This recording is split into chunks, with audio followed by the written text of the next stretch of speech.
Hello, good day Kaibonatics. So update po tayo mga Kaibonatics. So dati nag-project po tayo ng Opaline Lutino o Lutino Opaline, nag-project tayo niyan. At nakagawa tayo ng materyales. At kalaunan ay tayo ay nakapagpabuga ng Lutino Opaline hen. At nakapagpalabas din tayo ng sa ibang pares ng Green Opaline Split Lutino. So ngayon naman pinagpares natin sila. At good news, ito na at mate na sila at nagkaroon na sila ng itlog. So nakakadalawang itlog na sila mga Kaibonatics. So nakakatuwa dahil sa paresang ito ay makakapagpalabas tayo dito ng Lutino Opaline cock. So hindi lang hen ang mapapalabas natin, hindi lang Lutino Opaline hen, kundi makakapagpalabas din tayo dito ng Lutino Opaline cock. At syempre makapagpalabas ulit tayo dito ng Green Opaline Split Lutino. Ito din yung mga 75% na sure split na Lutino talaga. So mga materyales pa rin na pwede nating i-out at pwede rin nating share sa mga iba nating mga Kaibonatics na gustong magkaroon ng mga materyales para sa project na Lutino Opaline. So tara, tignan natin, silipin natin Kaibonatics. Let's go. 3, 2, 1.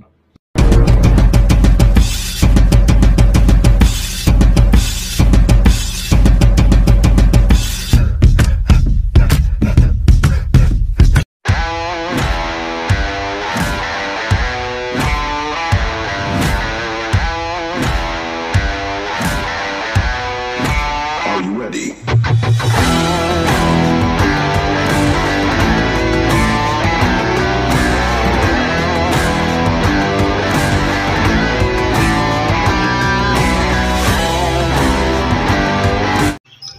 So ito nga mga Kaibonatics, so tunay nga na sa pag-iibon ay iniptalo.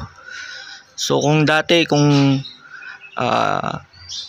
ikaw ay nag-start na mag-project pero kalaunan ay ikaw ay nainip at sumuko o nag-quit, ay hindi mo nga mararating yung pinapangarap mo na Project Bird.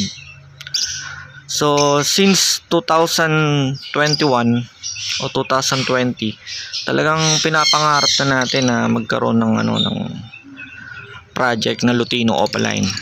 Pero mailap talaga sa atin yung pagkakataon na magkaroon tayo ng mga materyales na magaganda o talagang legit.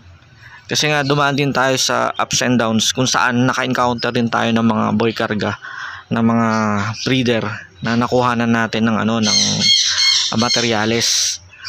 So kaya naman sa pagsisikap at pagtsatsaga natin na makapaggawa ng sarili nating materyales, so ito na nga nagbunga yung ating pina-project na Lutino Opaline.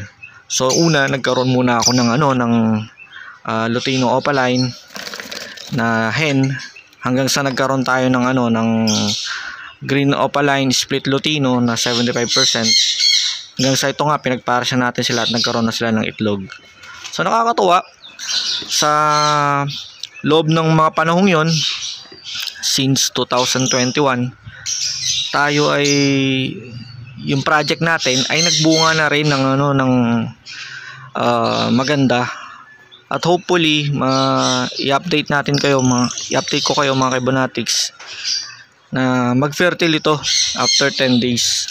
So pag nakompleto na nila yan, yung itlog nila na maka 4 eggs sila, ay after 10 days ika-cuddling natin yan para ma-find out natin kung fertile nga itong mga egg nila.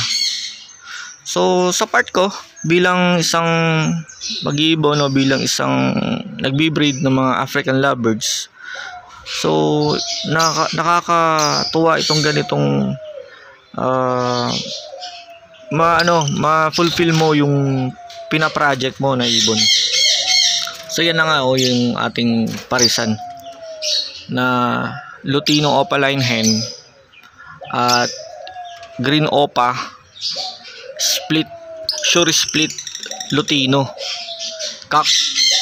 So yan po sila mga Kibonatics. So ang ganda nila.